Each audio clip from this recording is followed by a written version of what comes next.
Jadi dia yang meminta maaf atas nama Coki. Karena dia tahu Coki nggak akan pernah mau minta maaf.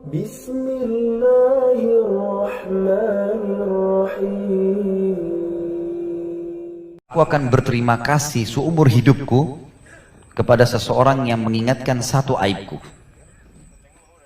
Artinya, kata para ulama menanggapi perkataan Umar radhiyallahu anhu ini, Umar bin Khattab berkata, seakan-akan dia bilang kalau ada orang jahat sama saya, punya kekurangan, tapi dia pernah mengingatkan satu kekuranganku. Hai Umar, ini salah. Lalu saya perbaiki, maka saya akan kenang seumur hidup saya.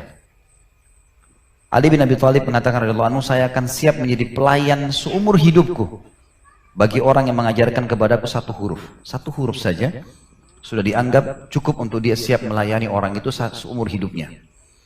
Dan banyak sekali kalimat-kalimat yang penuh dengan inspirasi seperti ini dari para salaf kita, dari para sahabat, dari para tabi'in, yang semuanya intinya menyuruh kita mengenang kebaikan orang.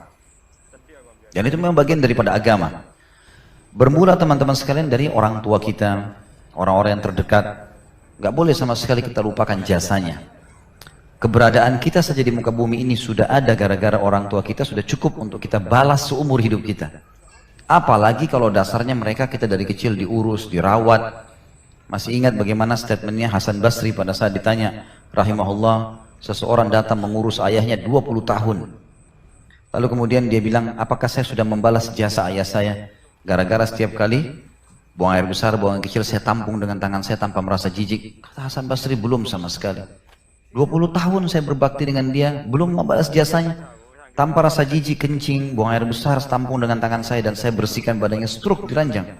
Kata Hasan Basri, belum sama sekali. Karena pada saat waktu kamu kecil, ayahmu mengurusmu dengan berharap kau jadi pemimpin. Sementara sekarang kau berharap ayahmu meninggal dan kapan kau berhenti bertugas.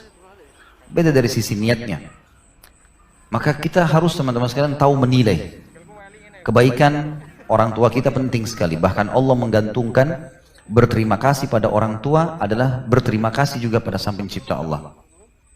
Bukan berarti keburukan mereka menggugurkan kewajiban bakti kita. Walaupun mereka dalam keadaan kafir, mereka fasik sama. Begitu pula dengan kerabat terdekat, teman-teman, siapa saja. Bahkan Urwah bin Zubair rahimahullah berkata, kalau kau melihat satu kelebihan, satu kebaikan pada seseorang, maka amilu lahu khaira. Selalulah berprasangka orang ini orang baik. Wa in kana fi nadharin nasi rajulusu. Walaupun orang banyak memandang dia buruk, kamu sendiri buktikan. Kalau kamu buktikan ternyata orang itu menunjukkan kebaikan sama kamu, dia ramah, dia baik, dia membantu, dia menasihati yang baik, maka anggap dia baik. Selesai.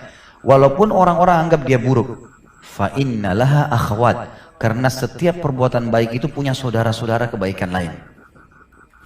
Jadi bisa saja orang-orang cerita dia buruk mungkin karena orang belum mengenalnya. Seperti umumnya manusia banyak digoda oleh syaitan, dia belum kenal seseorang, dia sibuk menceritakan tentang aib orang itu hanya karena dengar dari orang lain padahal dia belum kenal. Kemudian beliau mengatakan sebaliknya, kalau kalian melihat dari seseorang fi'lu syarr, perbuatan buruk, kita tahu orang ini buruk, misalnya dia bohong, misalnya dia berzina, mungkin orang lain tidak tahu, misalnya maka pastikan orang itu buruk, walaupun di mata manusia dia orang baik, karena perbuatan buruk itu punya saudara-saudara. Artinya kita pastikan sendiri.